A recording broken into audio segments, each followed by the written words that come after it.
who are these lunatics who are standing up and clapping for 14 minutes straight? For anything, yes. Toronto just began. Venice has ended. Telluride has ended. Now everyone is hopping on planes to Toronto.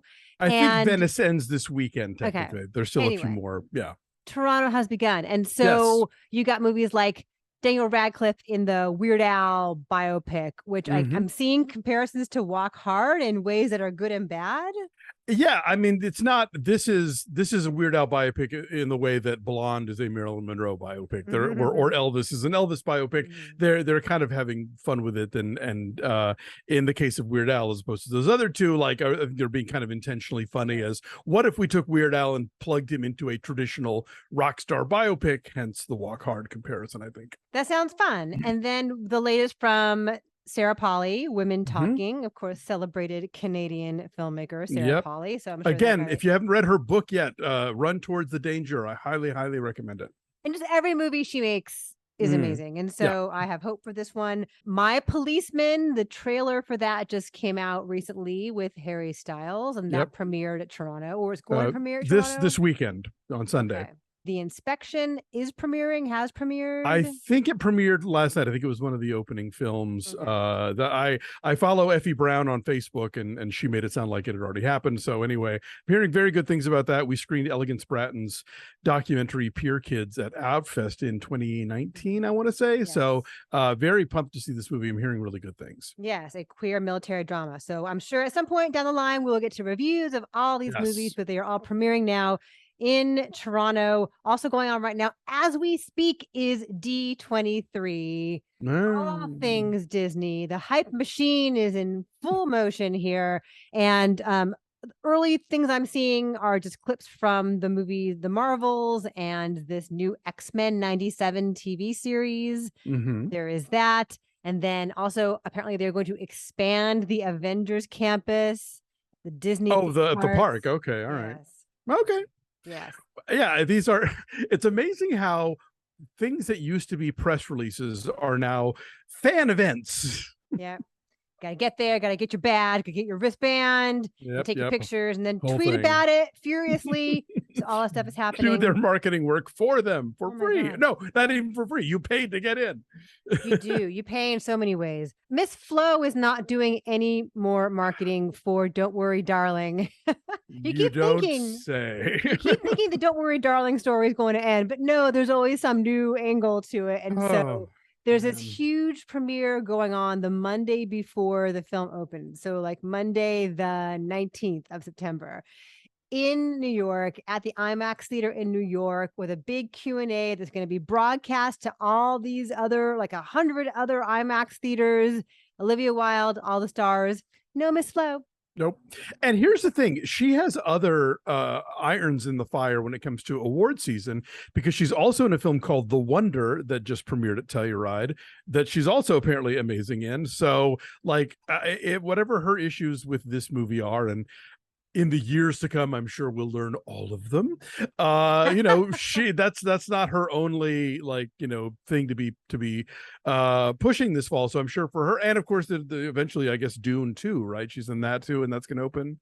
Is it this year or next year? No, I think it's next year, because they're just shooting it now, and gotcha. So, but she's got The Wonder, which I've heard very good things about, and about her performance in it. That was in Telluride. So she's good. She does not need this movie if she doesn't want to be there for this movie. Florence Pugh does not need you. Also, the trailer for Glass Onion. Very excited about that. Yes, the Knives Out sequel. Yes, that looks really fun. Really, Duke? Oh my God! Really? So we will definitely be reviewing that when it comes out. Also, my friend Daniel Thompson said, I see a yacht. I'm already thinking Last of Sheila. So we'll see how that goes. Oh, and just you can see how they're invoking the Agatha Christie thing also, that they're all on. True, Death on the Nile. They just did for sure. And just any excuse to wear big hats. Sure. Yes. In a murder mystery, please. For sure. So that's coming out. And then there's another Black Adam trailer. Just again, more hype. You're going to see Black Adam or you're not. And a trailer is probably not going to sway you. It's going to happen. So that's coming out. Lea Michele has finally achieved her destiny of Yes. playing Fanny Bryce on Broadway. Got like multiple standing ovations for her opening night in Funny Girl on Broadway. Can we stop talking about standing ovations, whether they be yes. on Broadway, at film festivals? Like it doesn't, it is the D23 of audience responses, because you've got people who are either super psyched that they're seeing a world premiere, or that are actually involved with the film or play because they're in the theater that night. Or in the case of Leah Michele, it's like, oh, you know, she had boosters there like Jonathan Groff and Ryan Murray. So it's like Ryan Murphy, like you brought your peeps. So yes, of course they're going to give you standing ovations. Could we stop reporting on it like it means anything? Right. There's that. And this is relevant. I'm so glad you brought this up, because I want to talk about this with you for days now, because it keeps getting tweeted like such and such got a 14-minute standing ovation. Like, yes. Who are these lunatics who are standing up and clapping for 14 minutes straight? For anything. Yes. First of all, who's timing it? Someone have a stopwatch. Our friend Brent Simon said there's somebody at Venice who's out to throw off the algorithm. He's been giving a 76-hour standing ovation. I just don't know. Like, does everyone time it? Is there like a designated timer? How do we get this number? I don't know. I don't know. And I don't know when we decided that it became the arbiter of anything, you know. Like, I mean, the Cannes Film Festival for years, it was always like, you know, scattered applause and walkouts and boos, you know, but like, standing ovations. And here's the thing, even at just run-of-the-mill plays, when I see a standing ovation at the end, it no longer means anything, because everyone who is standing is then about to exit. So they're just halfway out the door already. They're like, well, I'm going to leave anyway. I might as well leap to my feet. They don't mean anything anymore. They once held some kind of, you know, audience valuation of like how good or great or memorable the performance was. But I can't tell you the last time that I attended a live theater performance that did not culminate in a standing ovation. And because again, even in All About Eve, Betty Davis has the line, it's just something to do till the aisle's clear. You know, that's it. That's all they are. The Handmaid's Tale is coming out very soon. Yes. Season 5 is coming. We're going to recap it on our Patreon, but it was announced this week that season 6 will be its last. Yes. Which fine. It's been a great show up till now. I'm very excited about season 5. And I love it when a show has the ability to know a full season in advance.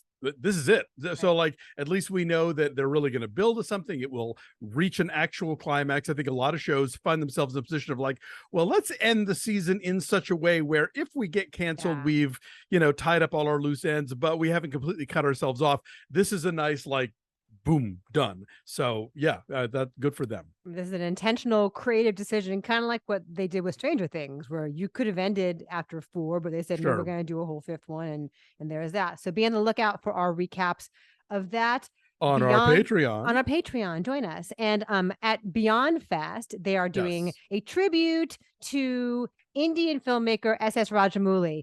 And they're he gets a standing ovation. For sure. I mean, like, you need to stand for the length of RRR, I think, is what is required. And so they're going to show this. This could be incredible. They're going to show RRR in IMAX at the Chinese theater. I missed that part. That's awesome. Yes. And they're going to have a Q&A with Rajamouli, and they're going to show the Bahubali movies, which I just want to say, we were really super ahead of the game because we reviewed those months ago. I mean, we weren't so ahead of the game that we didn't review them years ago when they came out, but you know, we're in there. We're in the mix. Like soon-ish. We did them recently. So that'll be fun. That's coming out in early October. Yes. The Dancing with the Stars cast has been announced, and it's ridiculous as always. It's like they just pluck from other ABC properties at this point, because like Weatherman Sam Champion and one of the Bachelorette people. Yeah, it's a very big thing. Like Hallmark now, I think GAC star Trevor Donovan, Cheryl Ladd. But it's not on ABC anymore. It is This is now premiering and airing or streaming strictly on Disney Plus. So that's becoming a thing now. We saw that already with like soaps that got moved to Peacock. I think more and more there's going to be shows where like, well, we're not going to kill it. We're just going to take it off of the network and chuck it onto our streaming service and service whatever audience it has left. And Shangela And Shangela, who went to SMU. Oh, do you know nice. This? I did not. But they've got Shangela dancing with a guy, which is awesome because this show's been very, even when they've had like LGBT contestants in the past, they have made them dance with, a heteronormative partner.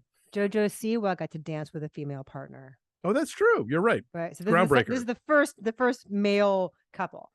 And then we have to give a shout out to our good friend Eugene Hernandez, a fixture in the indie film scene for decades. Yes. He co-founded IndieWire. He has been in charge of the New York Film Festival for the last 10 years. And now Film at Lincoln Center. Yeah, he's doing all that stuff. And so now he is doing that. He's like in charge of the Sundance Film Festival. Yeah.